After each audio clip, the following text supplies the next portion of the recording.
ज्याका मायने जैसे संस्कार होवे, जैसी वासना होवे, वन चाहे लाख उपदेश करो, कतरे शास्त्र पढ़ाओ, रात दिन सत्संग में बिठाओ, फिर भी अंत में जिशन का संस्कार, जिशन की वासना विभूत हो यद का अंत में विषाद किस हो जाए। इसलिए सब पहली तो साधना का हृदय में माँ को जो लक्ष्य है वो ठीक ठीक लक्ष्य निर्धारित करना पड़ा है। बिना लक्ष्य निर्धारित के अंत में फिर वो रोना पछताना पड़ता। अर्थात उनकी जिनकी जैसी वासना होती है, जैसे सत्संग में गए, जाकर के सत्संग सुना, तीर्थवर्त में गए, तीर्थवर्त किया और अंत में जहाँ थे वहां पर ही वापस आ गए और वो की वही राग द्वेष हो, कोई अमता ममता, वही काम क्रोध लोभ मोह मत्सरे, सारा का सारा संसार चक्र जैसा का तैसा चलता रहता। तो केवल और केवल मात्र इसमें संशोधन करने की बड़ी विशेष आवश्यकता है। असली बात भी ऐसे है। तो अपने जीवन का ठीक ठीक लक्ष्य निश्चय करना ये बहुत बड़ी उपलब्धि है। जो अज्ञान के बंधन से सचमुच में मुक्त होना चाहता है, सचमुच में वही सच्चा सत्संगी होता है। और जिनको केवल मात्र वासना की पूर्ति करनी हो, मान बढ़ाई प्राप्ति करनी हो, देह वासना लोक वासना, इसमें जो उलझे हुए जीव होते हैं वो सचमुच में ब्रह्म विद्या की क्या कर देते हैं, अंत में अवहेलना ही कर देते हैं।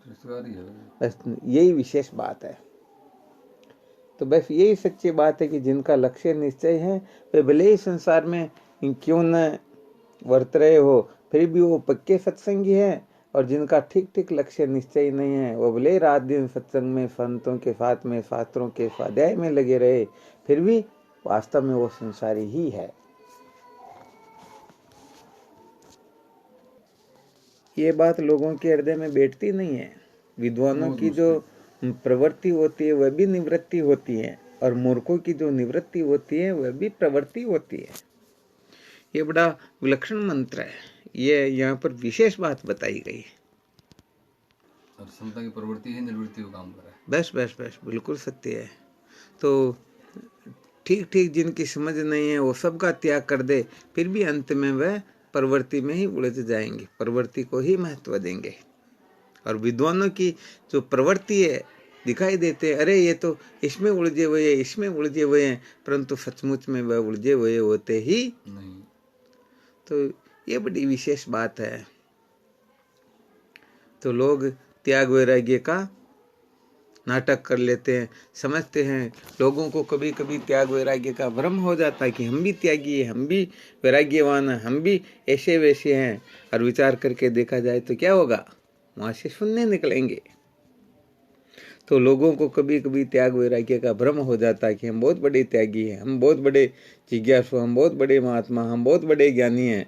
और सचमुच में विचार करके देखा जाए तो वह उससे शून्य होते हैं। एक सेठ जी जिनको थोड़ा बहुत वैराग्य हो गया था, तो एक महात्मा जी से कहते थे, स्वामी जी मैं तो सबको छोड़ के आपके यहाँ आ जाऊंगा, यहाँ आ जाऊंगा। तो महात्मा जी उनको ये कहते थे, बेटे त्याग वैराग्य के बिना यह संभव नहीं है। जब जीवन में त्याग वैराग्य हो तभी बात कुछ और होगी। तो एक बार वो क्या कि 4 जो कुली होते हैं ना, उनके सिर पर वजन लाद करके वो फिर आश्रम में आकर के कहते, स्वामी जी मैंने सबका त्याग कर दिया, मैं अब सन्यासी होकर के आपके आश्रम पर आ गया हूँ। तो विचार करके देखो, वास्तव में उन्होंने त्याग किया या त्याग का भ्रम हुआ। अरे 4 कुलियों के सिर पर 30-35 किलो वजन हो तो भी 2 क्विंटल के आसपास, 1.5-2 क्विंटल वजन तो घर से लेकर के आ गए। तो बताओ त्याग वैराग्य का भ्रम हुआ या नहीं हुआ? तो ये विशेष बात हो जाती। फिर अपने भीतर वासना ऐसी बैठी रहती, लोग ऐसी ऐसी एंटी करते हैं कि बस जो हम जानते हैं बस वही सब कुछ है, और किसी को महत्व देते ही नहीं। भले ही वो आगे वाला ठीक कह रहा हो, फिर भी देखेंगे नहीं नहीं जो मैं जानता हूँ यही सत्य है। तो जब जीवन में जिज्ञासा जागृत होती है उस समय उनकी समझ बड़ी विलक्षण हो जाती है। और सच्चा जिज्ञासु केवल मात्र चतुष्टय साधन संपन्न होकर के वेदांत विचार के सिवाय किसी को महत्व देता ही नहीं। ये थोड़ी विशेष बात है।